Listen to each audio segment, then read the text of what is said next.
Good morning, children. Saira. So, let's have a break.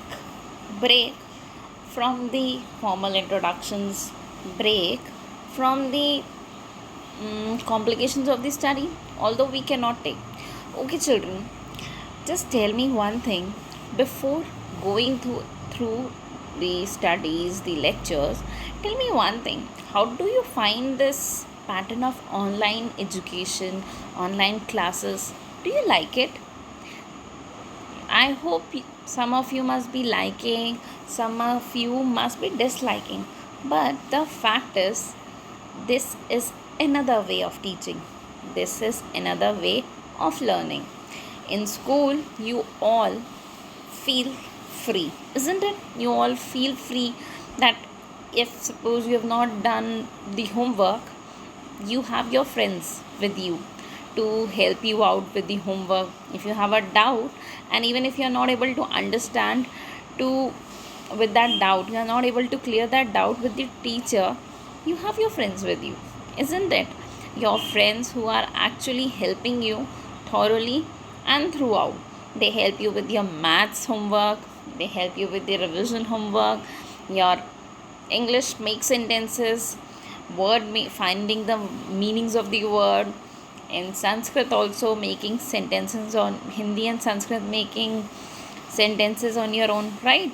And question answers. At times, if the teachers have dictated you question answers and you have slipped up something, your friends are always there. Isn't that your? Isn't it the fact resembles our life? It does, and you all really enjoy it, isn't it?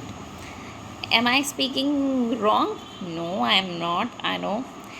Okay, such concept is about our poem as well.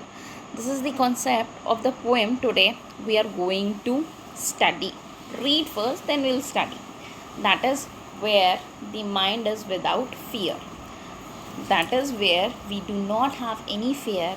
We do not have any fear in our minds, and we feel free to talk out about ourselves. Children, before starting with the text, I'll give you a small introduction. Now, the name of title of the poem is Where the Mind is Without Fear, and the poet, the author is Rabindranath Tagore. How many of you know Rabindranath Tagore, children? I know all of you are conversant with this name. You all know this name of Rabindranath Tagore. Okay, getting to this slide, I have a small picture of the text which will tell you about what is Rabindranath Tagore. Rabindranath Tagore was a Bengali polymath, a poet, a musician, and an artist who reshaped the Bengali literature. Yes, he was a Bengali polymath, a poet, a musician, and an artist. He reshaped the Bengali literature as well as music. Fine. Now, what else about Rabindranath Tagore? Rabindranath Tagore is also known as the Bard of Bengal. That is, meaning is the Lion of Bengal. He is called as he was called, and he is today in today sorry today in today's date, he is famous, or he is known or acknowledged by the name of the Bard of Bengal, that is the Lion of Bengal. Okay, he was a famous poet, musician, artist, and he reshaped the Bengali literature as well as the music. He is renowned for his literary works as well. He was a profound follower of Aurobindo Ghosh. Okay, let's get back to the text. Before starting, I really want to have a question from you all, that when we are talking about freedom, if it is about freedom and fear, what is necessary? Do you think freedom is possible without fear, or What is fear without freedom? Both are confusing, no? Thing is, if you do not have fear, you will never enjoy your freedom. And if you have freedom, you don't have fear. So the basic thing and the basic logic falls upon that what is important, fear or freedom? Both have relevant and significant roles to play, but fear should not be overburdened, and freedom should not be exceeded. It should be also followed as well as respected. So there is a small question on your screen. Can you all see? Do you agree that we can be good citizens of our country when we overcome limitations of doubt, fear, and prejudices? How do you motivate yourself and how do you reward yourself when you do well? That is how can you become a good citizen. Do you think or you feel that you can judge, you can actually make yourself a good citizen, and do you consider yourself as a responsible citizen as well as a what else can we say said responsible as well as a sincere and dedicated citizen? There is one more small thought. Can you see on the screen that there is no illusion greater than fear? That is, illusion means myth, that is doubt. There is nothing much bigger than fear. Fear will always put you in doubtful situations and circumstances, and it will be really impossible for you to go ahead with the initial and the desired amount of work you need to do. Okay children, I will be reading the text for you, and on the screen I'll be showing you the picture. Those who do not have the textbooks, for them I have this poem. Okay,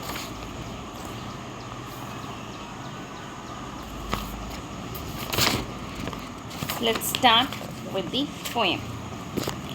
Where the mind is without fear and the head is held high, where knowledge is free, where the world has not been broken up into fragments. Fragments means small sections or parts. Where the world has not been broken up into fragments by narrow domestic walls, where words come out from the depth of truth, where tireless striving stretches its arms towards perfection, where the clear stream of reason has not lost its way into the dreary desert sand of dead habit, into the dreary desert sand of dead habit, where the mind is led forward by the not the, by the, that is you, the means you, into ever widening thought and action, into that heaven of freedom, my father, let my country awake. So, taking the first line, where the mind is without the fear and the head is held high. Which figure of speech, children? Can anyone of you tell which figure of speech has been used in the very first line? It's alliteration. It's the head is held high. The head is held high. That is alliteration.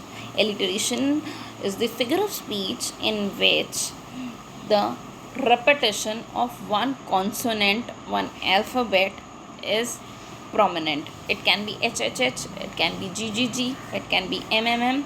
So repetition of one consonant constantly is called as alliteration. Where knowledge is free, where the world has not been broken up into fragments by narrow domestic walls. Now here Rabindranath Tagore, before getting into the poem into the depth, I'll just give you a small introduction, then we'll proceed ahead. When Rabindranath Tagore introduced such a poem, it was the time when freedom processes were going on. Almost it was done. That is why he says that he wanted his country to be freedom. He wanted his country to be independent, free, and restriction free. There is one line up above in the picture. You can all see that he he was also the author of Gitanjali, and its profoundly sensitive, fresh, and beautiful verse. He became in 1913 the first non-European to win the Nobel Prize in Literature. So his perception, why I introduce such line to you, that is his sensitive emotions, or you can say his sensibility as well as sensitivity towards the human emotions, combined with the emotions as well as the dedication towards the country, was totally amiable and respectable. He wanted that his country and his countrymen should be free and should have respect for each other. So I'll put a halt on this poem before giving you the explanation. I want you all to read this poem. Point number one, to read this poem thoroughly, and point number two, the word meanings that are given in the slide. I want you to copy these slide in your, these words as well as their meanings in your fair notebook. Thank you, and Saira.